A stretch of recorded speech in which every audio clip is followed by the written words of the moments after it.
Hotel لحاظہ اور آلو کی عملداری۔ سبزی نہ کھانے کے فوائد ذہن نشین کرانے کی غرض سے مرزا نے اپنی زیر تجربہ زندگی کے ان گوشوں کو بے نقاب کیا جو آلو سے کیمیائی طور پر متاثر ہوئے تھے۔ ذکر آلو کا ہے، انہی کی زبان غیبت بیان سے اچھا معلوم ہوگا۔ تمہیں تو کیا یاد ہوگا، میں دسمبر 1951 میں منٹگمری گیا تھا۔ پہلی دفعہ کراچی سے باہر جانے کی مجبوری لاحق ہوئی تھی۔ منٹگمری کے پلیٹ فارم پر اترتے ہی محسوس ہوا گویا سردی سے خون رگوں میں جم گیا ہے۔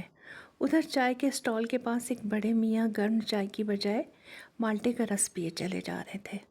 اس بندہ خدا کو دیکھ دیکھ کر اور دانت بجنے لگے۔ کراچی کا دائمی حبس اور بغیر کھڑکیوں والا کمرہ بے طرح یاد آئے۔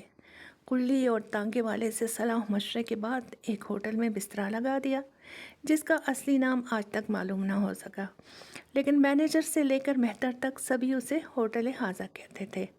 کمرہ صرف ایک ہی تھا، جس کے دروازے پر کوئلے سے بحروف انگریزی اور اردو کمرہ نمبر 1 لکھا تھا۔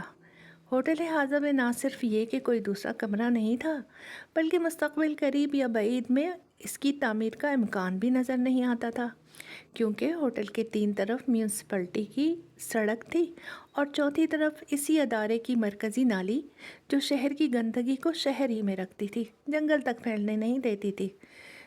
جزیرہ نما کمرہ نمبر 1 میں اٹیچڈ باتھ روم تو نہیں تھا، البتہ ایک اٹیچڈ تنور ضرور تھا، جس سے کمرہ اس کڑاکے کی سردی میں بھی ایسا گرم رہتا تھا کہ بڑے بڑے سینٹرلی ہیٹڈ ہوٹلوں کو مات کرتا تھا۔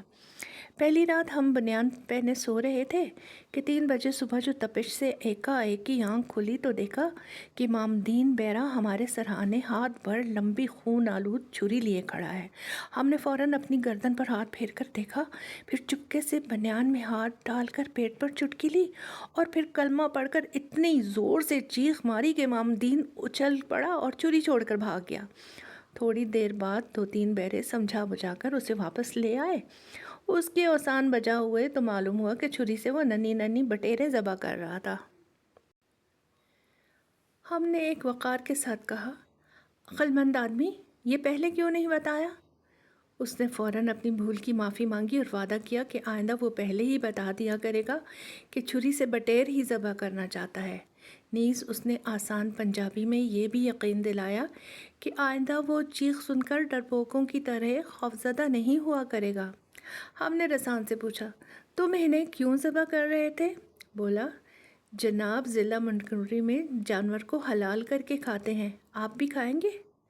ہم نے قدرے ترش روئی سے جواب دیا، نہیں، اور ریلوے ٹائم ٹیبل سے پنکھا جھلتے ہوئے سوچنے لگے کہ جو لوگ دودھ پیتے بچوں کی طرح جلدی سوتے اور جلدی اٹھتے ہیں، وہ اس رمز کو کیا جانے کہ نیند کا اصل مزہ اور سونے کا صحیح لطف آتا ہی اس وقت ہے جب آدمی اٹھنے کے مقررہ وقت پر سوتا رہے، کہ اسی ساعت دزدیدہ میں نیند کی لذتوں کا نزول ہوتا ہے۔